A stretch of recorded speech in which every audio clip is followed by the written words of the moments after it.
गिरीश महाजन हे घटनास्थळी दाखल झालेले आहेत। मंत्री गिरीश महाजन हे घटनास्थळी पोहोचलेत। 12 ते 13 जणांचा यामध्ये मृत्यू झाल्याची शक्यता मंत्री गिरीश महाजन यांनी वर्तवलेली आहे। दृश्यांमध्ये आपण बघतोय मंत्री गिरीश महाजन हे घटनास्थळी दाखल झालेले आहेत। मुख्यमंत्री देवेंद्र फडणवीस यांनी सुद्धा या सगळ्या विषयीचा आढावा घेतलेला आणि त्यानंतर मंत्री गिरीश महाजन यांना घटनास्थळी प्रशासनाच्या वतीने सरकारच्या वतीने पाठवण्यात आलेले आहे आणि गिरीश महाजन सध्या सगळ्या परिस्थितीचा आढावा घेतात। त्यांच्याकडून मोठी अपडेट येते ती म्हणजे 12 ते 13 जणांचा यामध्ये मृत्यू झाल्याची शक्यता गिरीश महाजन यांनी वर्तवलेली आहे।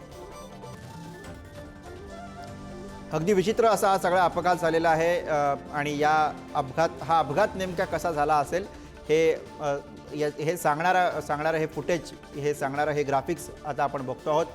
2 एक्सप्रेस या अपघातामध्ये आहेत। एक तर पुष्पक एक्सप्रेस जी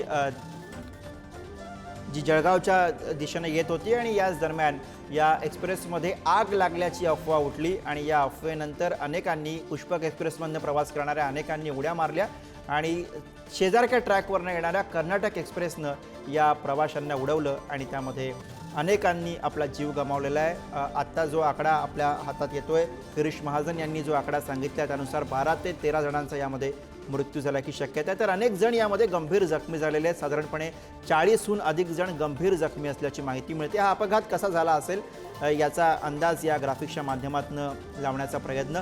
2 एक्सप्रेस शेजारच्या ट्रॅकवरनं येत होत्या। जळगावच्या पाचोरा इथल्या परधाडे रेल्वे स्टेशनजवळ घडलेला हा सगळा प्रसंग आहे।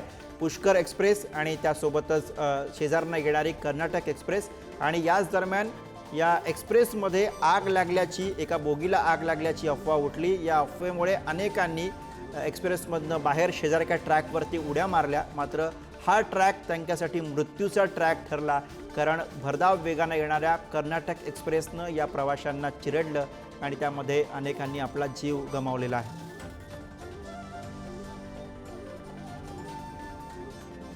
दरम्यान काही वेळापूर्वीच मंत्री गिरीश महाजन यांनी पुढारी न्यूजकडे माहिती दिली। आपण बघूयात ते काय म्हणाले। नाही, आता मी स्पॉटवर या ठिकाणी आहे। पुष्पक एक्सप्रेस कर्नाटक एक्सप्रेस समोरासमोर चालल्या होत्या। कुठेतरी आग लागल्याची बातमी कोणीतरी पसरवली ट्रेनमध्ये आणि त्यामुळे चेन पूल केली गेली, गाडी स्लो झाली आणि त्यातून काही लोकांनी उड्या मारल्या आणि समोरून कर्नाटक एक्सप्रेस आली आणि त्या गाडीखाली काही लोक चिरडले गेलेत। मला वाटतं ही संख्या 11, 12, 13 असावी पसंतची असं वाटतंय। काही जखमी पण आहे, त्यांनाही रवाना केलेला आहे। आता आम्ही स्पॉटवरच आहोत।